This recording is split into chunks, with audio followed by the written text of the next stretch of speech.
Bannakyewa aba Vaccine Access Initiative bagenda kukolagana n'abakola eddagala okulaba nga Uganda eriko lyetandika okufulumya. Bano bategeezza nti enteekateeka eno eri ku bitundu 7 ku 10 era ng'eddagala erigenda okusobola okufulumizibwa lye eriyamba okugema ekirwadde kya polio nga kino kyakubaawo mu myezi 6 egijja. Tuli mu final discussions. We have signed agreements to manufacture vaccines 101. Headed very soon to NDA for certification. We are headed to apply for WHO inspections. All is we estimate in 6 months we should be able to finish.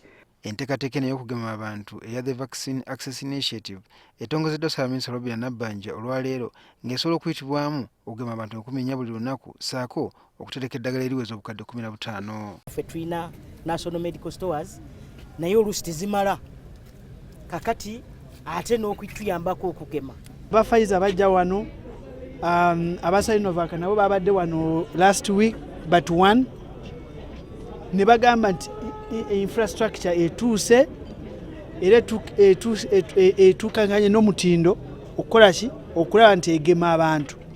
Wabula obutafaananako ng'okugema okw'obwereere okubadde kugenda mu maaso era okumanyiddwa abo basuubira okugemebwa nga bayita mu nkola eno oba olina okusasula emitwalo 2 nga minisitule y'ebyobulamu egamba za kuyamba okulaba nga enteekateeka eno etambula bulungi. And therefore the 20,000 shillings that will be paid was a discussion that took place in our strategic committee, and we agreed that there will be need for some overhead costs.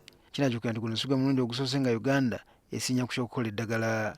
Mu 2021 President Museveni aleka ekifo kye yatongoza Matugga ku ludda Bombo nga kyakukola ddagala wabula nga n'okutuusa kati teri kamunyeenya. Mu myaka 2 egiyise ng'ekirwadde kya COVID-19 kiyimbye bannayuganda endubaale, omukulembeze w'eggwanga yategeeza nga Uganda bweyolekedde okukola eddagala erwanyisa ekirwadde kino wabula COVID agenze kutuuka ku kakkanamu nga tewali kyali kivuddeyo. Okusinziira ku minisitule y'ebyobulamu obutuukiddwa olwaleero nga bannayuganda obukadde 11 be bagemeddwa ku doozi zombi.